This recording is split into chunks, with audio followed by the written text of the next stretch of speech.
her dette her. Kom an. Ja, nå kommer pust og fremst opp her. Bra. Det er bare på 196 hvit der. Kom an, det skal opp mye høyere enn det. 224 hvit der. Kom an. Nå ligger du på 85,4. Kom an. Du skal gjennom det 30 sekunder her. 30 sekunder klarer du. Kom an nå. Ny måling om 7. Over 7 liter.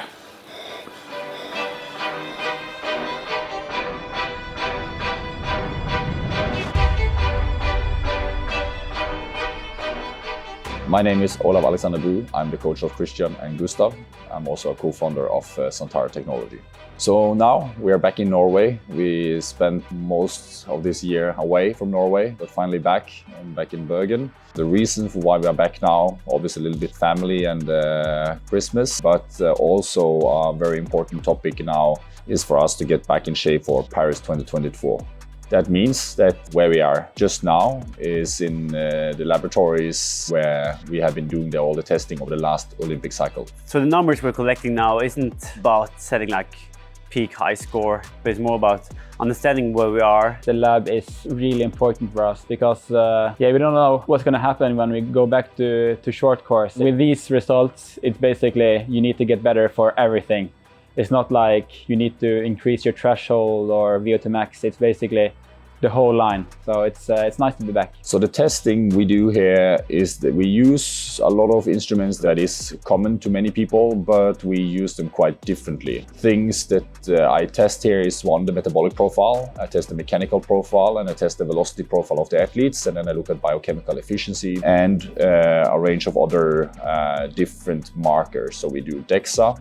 We do also isotope tracing of carbohydrate uptake together with Maurten. Then we are also working on new prototypes for calorimetry together with GreenTag, Vo2 Master, and a bunch more, just because we want to learn as much as possible of how do we achieve peak human performance. We're now basically starting from zero anyway. So all training we do would basically improve our stats for the next few weeks. So it's more the next few times we go back to the lab, we can really detail adjust our training.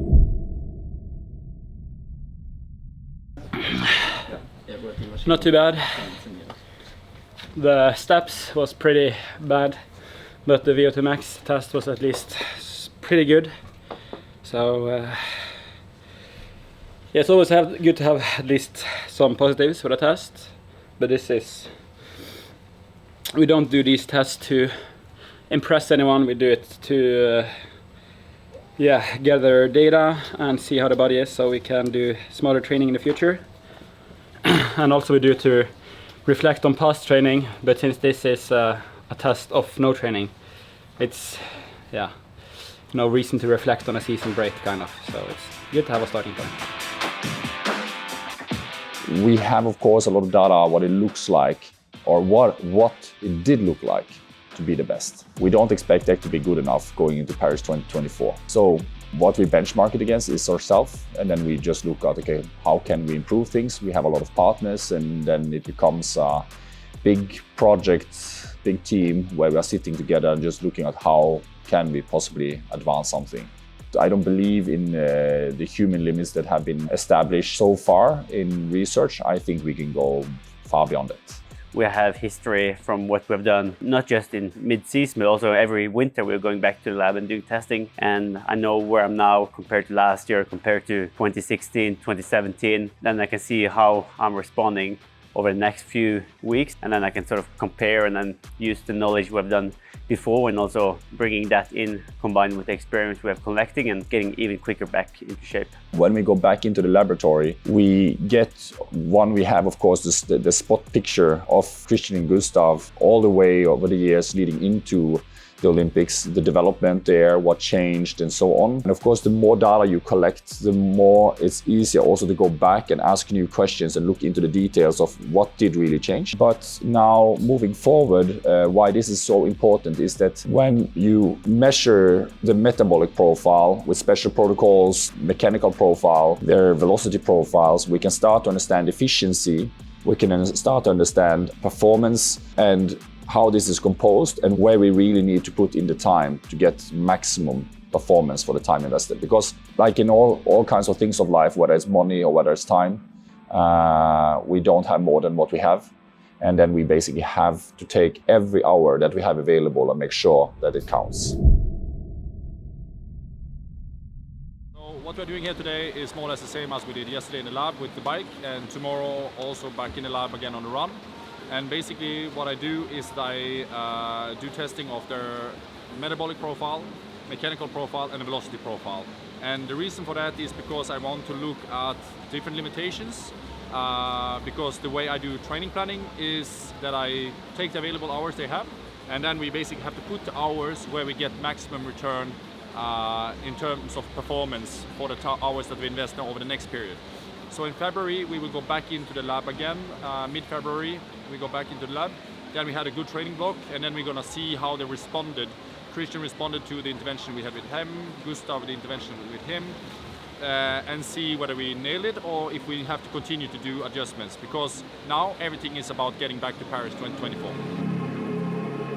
So one of the things, of course, that is quite interesting with all the measurements we've done over the last years is that also we see that the athletes respond quite differently. You don't have to look for a very long time to see that there are quite unique differences between Kristian and Gustav.